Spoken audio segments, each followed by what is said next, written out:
Well, what's going on, YouTubers? It's the Natural Born Thriller, and welcome everyone to All Elite Wrestling Review, the show from December 24th, 2019. This was a Christmas Eve edition for AEW Dark as I give you these results. And they were at Corpus Christi, Texas. As usual, you got your host of the show, your hostess of the show, Tony Schiavone and Dasha Gonzalez.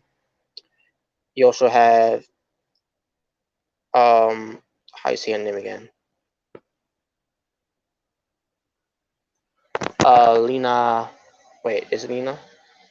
I could swear it was Lexi. Yeah, yes, Lexi Nair. And we'll change the commentators.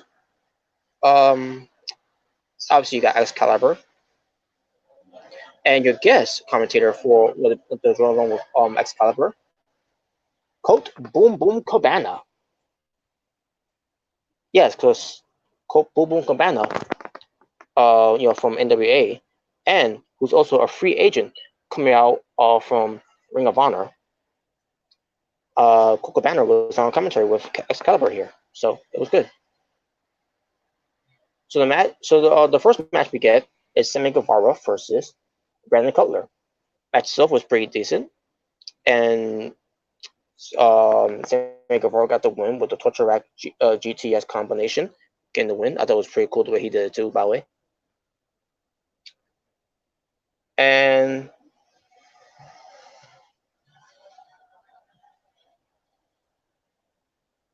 let me see. Okay, never mind.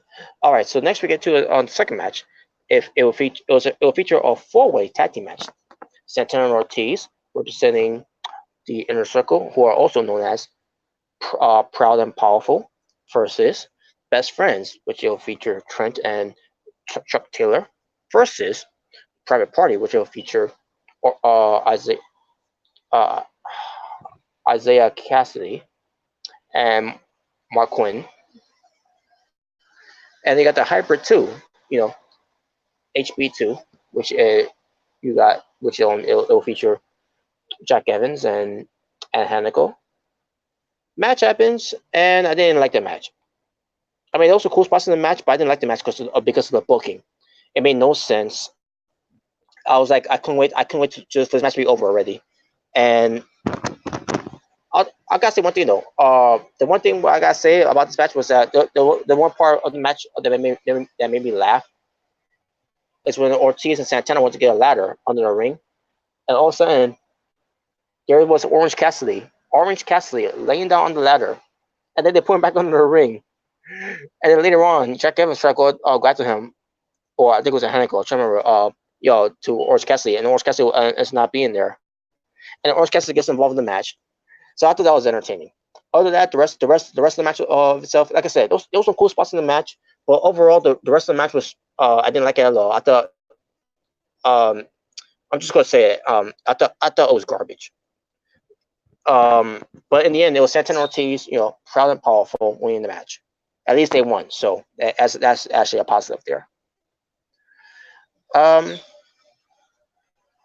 Now I try to remember what Lexi Nair was talking about on the show, but pertains to I'm assuming she was mentioning some recaps about what's going on with AEW Dynamite and everything. I'm pretty sure that's what it was on the show, and to be honest with you, I don't remember if she was on the show. If now that I think about it, I don't think she was on the show, because I don't recall her being on the show. Let alone I don't think I recall seeing. I mean, I could be wrong. Tony Schiavone and Dasha Flinders, I don't think I saw them on the show either. I don't know. I'm having a brain fart at this point, folks. And I apologize for that. But anyways, the main event is Shawn Spears, accompanied by with Tully Blanchard, excuse me, versus Joey Janela. Match happens.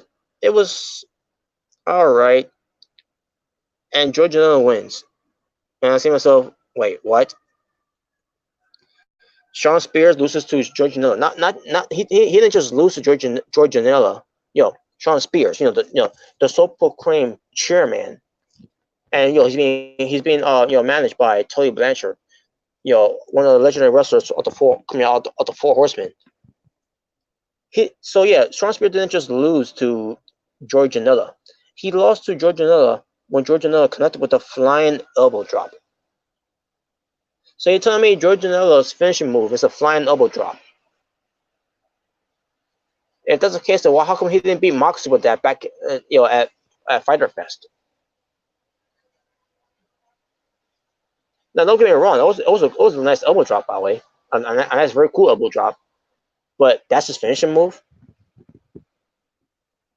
And after the match, all of a sudden, George Janela is trying to serve with Shawn Spears, and then George Janela gives him a stunner to close off the show. And by the way, it was during this time, by the way, of this episode, after the show went off the air of AEW Dark, is when they started doing the stunners onto Shawn Spears. The Young Bucks, Cody Rhodes, Aubrey Edwards did it too. I don't remember if Aubrey Edwards was referee of the match of this main event, but and then the whole thing with Tony Khan doing the stunner. Basically, they did this because it was Stone Cold's birthday on that day, so it was basically a happy birthday to Stone Cold Steve Austin, a tribute. And then people were losing their minds because because they were doing this, because it must be disrespectful for them to do a Stone Cold Stunner to Shawn Spears. It's very disrespectful to do that. Get over yourselves. Yeah, these are the type of fans that that will crap on AEW for any reason at all. They always gotta find a dumbass excuse to hang on AEW.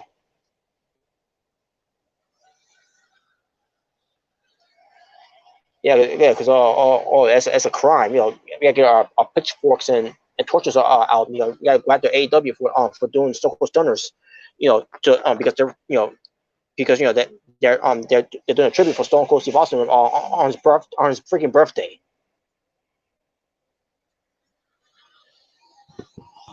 So God, it's like these people have had no lives and they gotta go on social media and start doing a hissy fit over some stupid shit. People like Cringe City hearing about that, like he heard about the Hunter Cell turn being red. The whole thing with, are you kidding me? I can't believe what just heard. And he goes, how am I supposed to enjoy life if something like this happens? And, it's those type of people that it's like a Cringe City, where pertains to they hear about something and they all of a sudden on their life is it's not going so well because of that. But anyways, but yeah, there you go. That was the show. 3 matches, like I said. Overall rating for the show, 3 out of 10. The show was not that good. I thought this was one of the show, and again, it was by the way, because this was a Christmas show too. By the way, it was on Christmas. I was on Christmas Eve. Joey Janela was just like Santa Claus. Joey Janela was the bad boy Santa Claus. There you go. Oh yeah, and also too because Shawn Spears came out there, he cut a promo saying that to his little kid in the front row saying that he was going to say that Santa Claus is not real, but all of a sudden Santa Claus comes out, which Santa Claus ends up being Shawn's Joey Janela. So I just thought I should bring that up by the way. So not that it matters. The show is still trash. But there you go. That'd be the only time I ever said a show of AEW was trash, and it was this episode, unfortunately. With that being said, folks, thank you all for watching for It's the Natural Born Thriller, or in this case, the Natural Dark Thriller, saying peace on the streets. So this was your All Elite Wrestling Review, where we're basically giving you AEW Dark results from December 24th, 2019 on this New Year's Eve, on this Christmas Eve, I meant to say, edition of AEW Dark. Until next time, we're changing to All Elite Wrestling Review, which is going to be it's going to be a new review coming in 2020, and starting a new year of it. So that being said, you'll take care, and I'm out.